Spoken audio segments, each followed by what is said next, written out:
Good evening. You're watching ARIRANG News at 8. It's Wednesday, February 12th here in Korea. Live from Seoul, I am Yoo Ji-hye.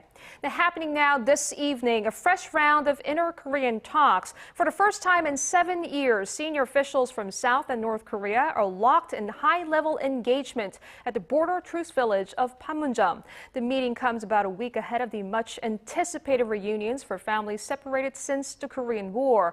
For more, we connect live to our correspondent Hwang Sung-hee, who's been following the story since the early morning hours at the Unification Ministry.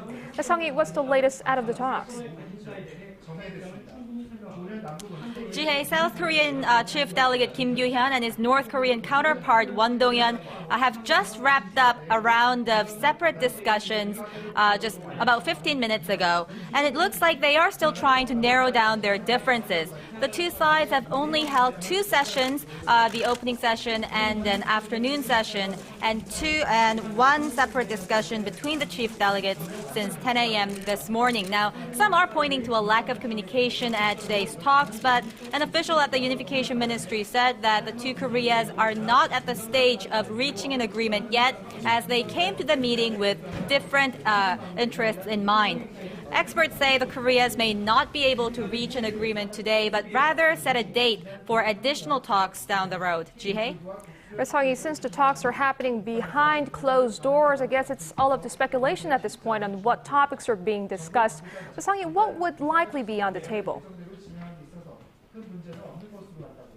Ji-hye, it's very rare to see the two Koreas engaged in discussions without a fixed agenda. However, South Korea's chief delegate told reporters earlier this morning that South Korea will focus on ensuring that the upcoming family reunions take place as planned next week. Now, the two Koreas are planning to resume the reunions from February 20th to the 25th, and if held, it'll be the first such event from over 3 years ago.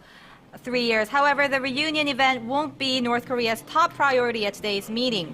Experts say Pyongyang will be seeking to stop the upcoming joint military drills between Seoul and Washington, which is scheduled to begin at the end of this month. South Korea and the U.S. say the drills are defensive in nature, but the North views them as a practice for war and has repeatedly called for the exercises to be cancelled.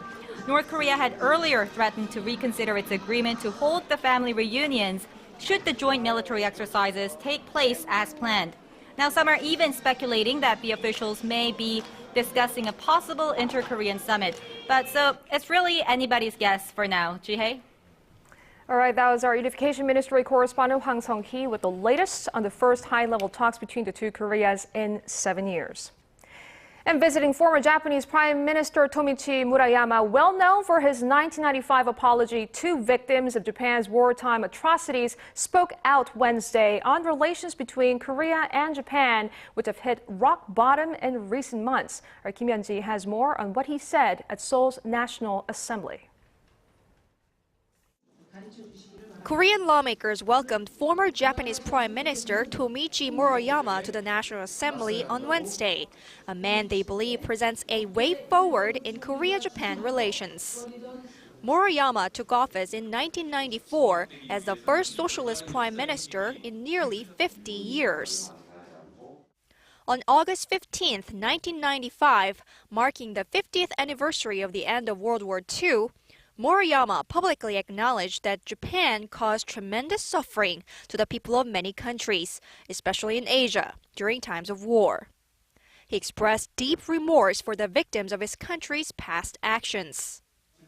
Speaking to Korean lawmakers Wednesday, Murayama said the spirit of the landmark statement led to the Korea-Japan Joint Declaration of 1998, which called on the two countries to forge friendly and cooperative relations entering the 21st century. Saying that this framework triggered friendly bilateral exchanges of people and culture, Murayama urged the current Abe administration to respect the spirit of the Murayama statement. After my term ended, the Liberal Democratic Party came to power. All LDP administrations adhered to the Murayama statement. Abe's first cabinet also did.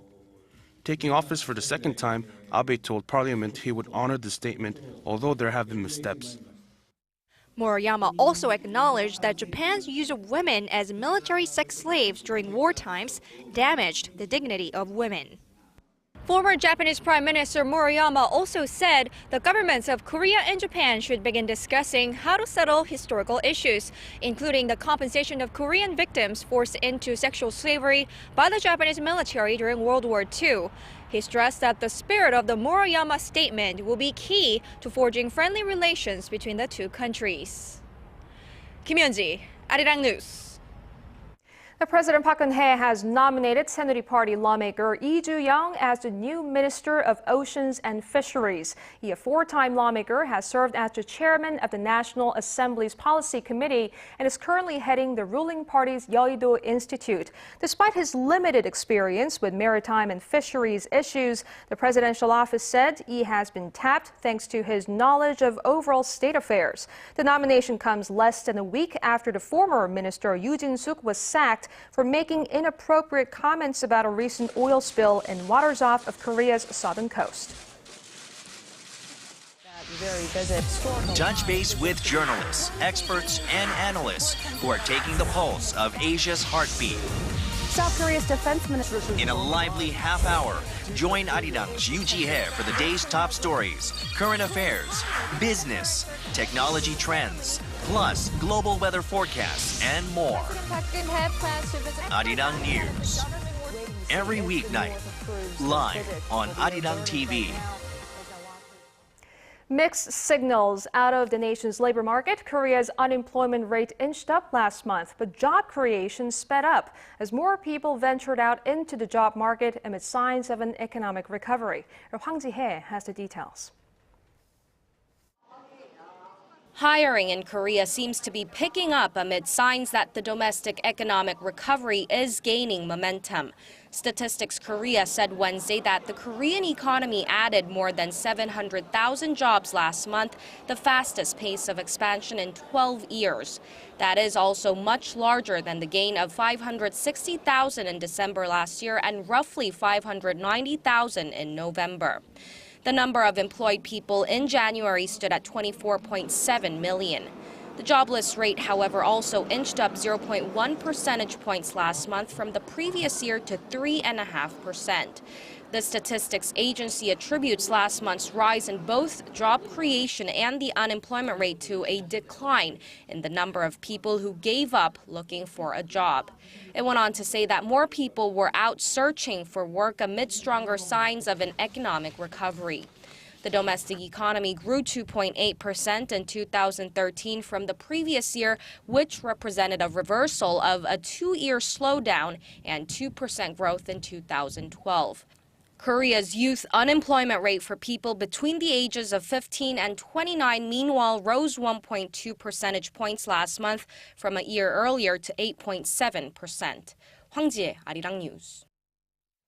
Korea's finance minister is reaching out to foreign companies and asking them to invest more in the nation. In return, he's promising to create one of the world's most investment-friendly environments. Finance Minister Hyun Oh-seok's comments came on Wednesday in a meeting with foreign business leaders in central Seoul. He pledged to improve transparency of laws and policies as a means to tear down the barriers that foreigners face while doing business in Korea. Hyun assured that the domestic economy is showing signs of recovery and said Korea has differentiated itself from other emerging economies thanks to sizable foreign reserves and a strong current account surplus. For Korea's auto industry, 2013 was a very good year. The sector enjoyed a record-high trade surplus last year, and the upcoming year looks to be just as bright. Yoo Ji-hye explains why.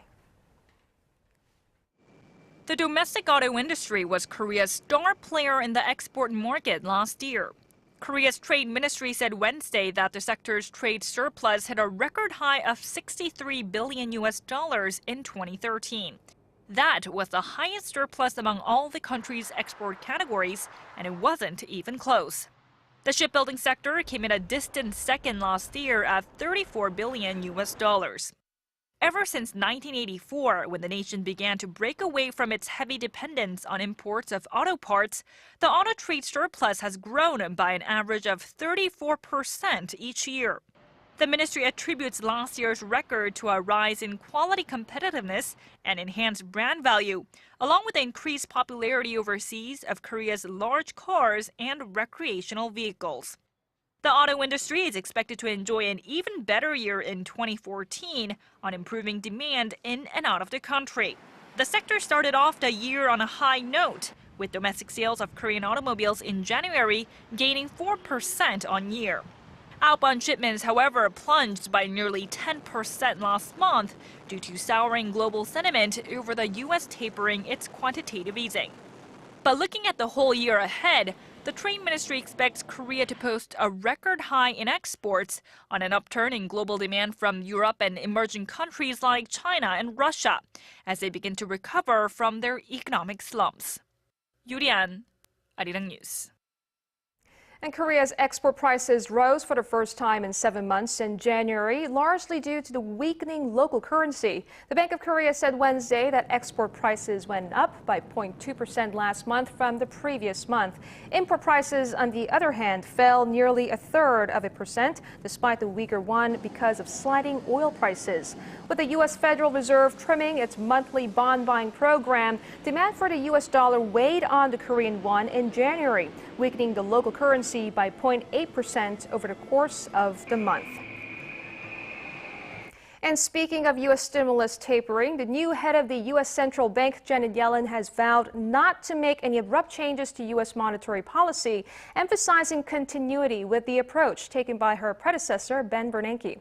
The news sent shares up. Kim Young-gil has this report. In her first public appearance as Federal Reserve Board Chair on Tuesday, Janet Yellen told Congress that while the labor market recovery still has a way to go despite a drop in unemployment, the Fed will continue to reduce the support it's providing the U.S. economy through monthly bond purchases. The recovery in the labor market is far from complete. Purchases are not on a preset course, and the committee's decisions about their pace will remain contingent on its outlook for the labor market and inflation, as well as its assessment of the likely efficacy and costs of such purchases. Analysts say Yellen's testimony signals a continuation of the policies started under her predecessor, Ben Bernanke. Under Bernanke, the Fed bought trillions of dollars worth of bonds to drive long-term borrowing costs lower. In December of last year, it started to scale back its stimulus program. The new Fed chief also noted the recent turbulence in the world's financial markets. We have been watching closely the recent volatility in global financial markets. Our sense is that at this stage, these developments do not pose a substantial risk to the U.S. economic outlook. Yellen also assured investors by saying interest rates would remain very low. U.S. markets reacted positively to her comments, with all three main share indexes closing over 1% higher after her remarks. The Dow Jones Industrial Average closed up almost 200 points as investors welcomed Yellen's steady tone. Kim Young-gil, ARIRANG News. The Korean government has been trying to boost the nation's low birth rate through various measures for years now, but they're still waiting on the fruits of their labor. The Health Ministry said Tuesday that the birth rate for 2013 is estimated to have come in at 1.18, which would represent a drop from 1.3 the previous year. The OECD average is 1.74 children born to a woman over her lifetime. Since 2005, the government has been investing an average of about $9.5 billion U.S. dollars annually to boost the fertility rate. The efforts have ranged from lengthening nursery school hours and introducing measures to lower the financial burden of raising children. And some welcome news from Antarctica. Korea's second research station there officially opened on Wednesday, making it the 10th country in the world to run 2 or more permanent stations on the continent. Our Kim Ji-yeon has more. Korea is preparing for a new period of polar exploration with the completion of its second research station in Antarctica. A ceremony was held for the Changbogo station on Wednesday at Terra Nova Bay in northern Victoria Land. The new base will be able to accommodate up to 60 people with 16 buildings spread across a 4.5 square kilometer plot of land. The new station will be a home base for geographic research, including the study of meteorites and glaciers, and the Korean government says the work done there can help promote scientific research at home. 지구상의 마지막 미개척지인 남극은 기후변화와 해양 생태계의 비밀을 간직한 자연과학의 거대 실험장이자 수산자원과 에너지 자원 등 막대한 자원을 보유한 기회의 대륙입니다. Antarctica is known to be brewing with humankind's most important natural resources, including oil, metals, and copper. For that reason, the frozen continent is being looked at for exploration by many countries. For now, mining and territorial claims are prohibited on the continent under the Antarctic Treaty of 1959, but that will be up for review in the year 2048, which is why some countries may try to angle for a piece of the Antarctic pie before then. Korea's first station, the King's Haejong, was built in the western part of the continent in 1988, mainly conducting research on marine ecosystems. The United States was first to establish a station on the continent in 2008, and China has 4 stations in total, with a 5th planned for next year. Kim Ji-yeon, ARIRANG News.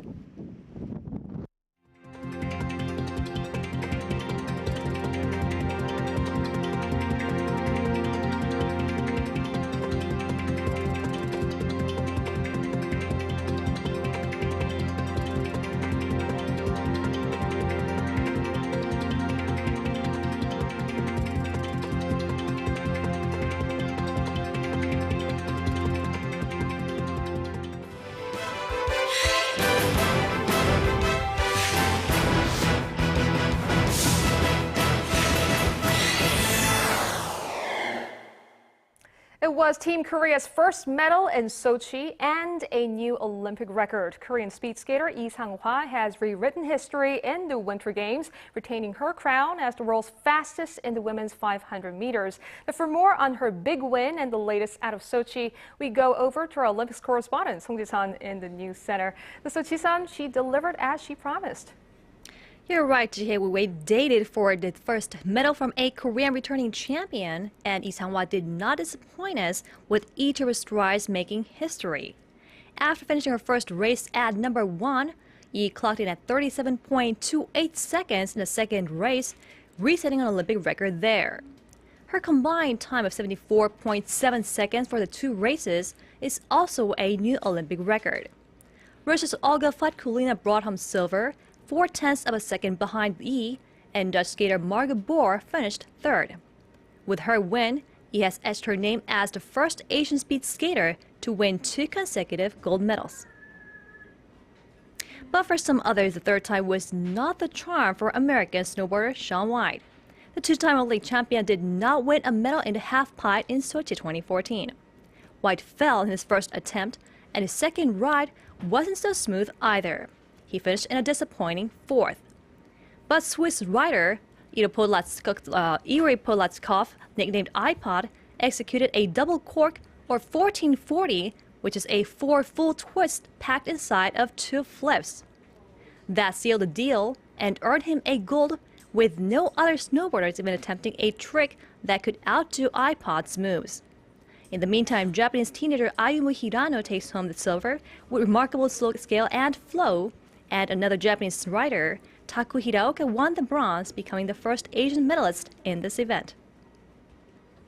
And back here in Seoul, reigning Olympic champion Kim Yeon-na boarded a plane bound for Sochi just this afternoon.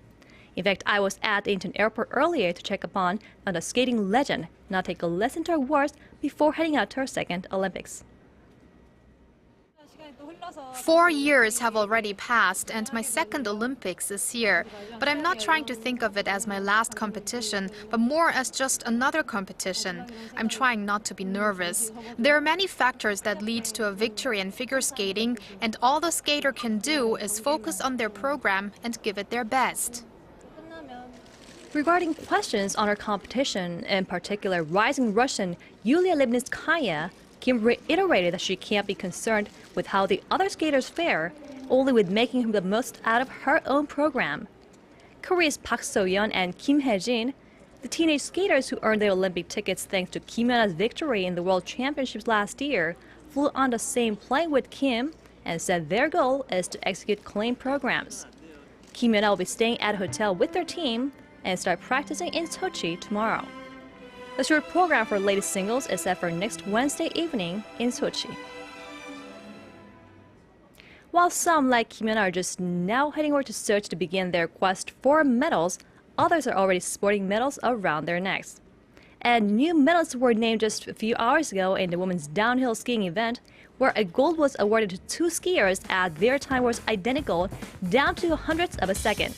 We'll get to that in a moment, and a gold and a bronze from this event lifted Team Switzerland into 5th place.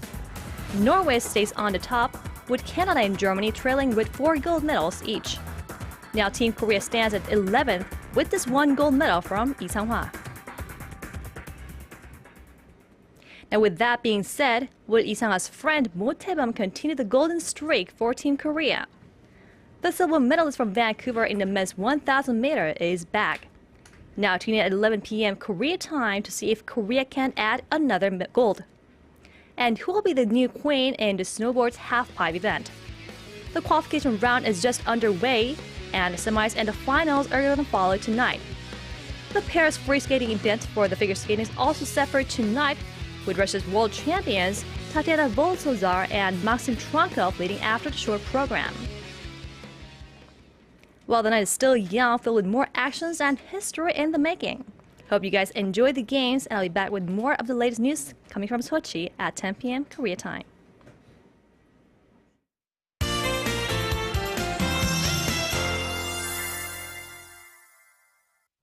In time for a check on the weather with our Kim Bo-kyung at the Weather Center. Bo-kyung, I hear it's still snowing in some parts of the nation. Is there any relief in sight? Well, Ji-hye, no chances of that happening until Friday early morning. Now, that's because a pre-heavy snowfall advisory has been issued in the Gangwon-do and both Gyeongsang-do provinces. For more, let's take a look at the current conditions. Well, as you can see, clouds are gradually moving in the east coast regions, leading to snow. The snow will briefly stop tomorrow afternoon, but resume tomorrow night and continue through Friday early morning. Up to 15 centimeters of snow may fall in the Gangwon-do and in the north of Gyeongsang-pukto province. Luckily, we will get a break from all the snow over the weekend. However, keep in mind that another round of nationwide snow awaits us next Tuesday and Wednesday. Taking a look at tomorrow's readings, Seoul and Daegu make it to 6 degrees. Meanwhile, snow showers are forecast in Busan, where the daytime high will hit 7. Moving on to other regions, Daejeon and Jeju peak at 6 and 9 degrees respectively. Meanwhile, Dokdo tops out at 2. Well, that's all I have for you this hour, and let's take a look at the international weather.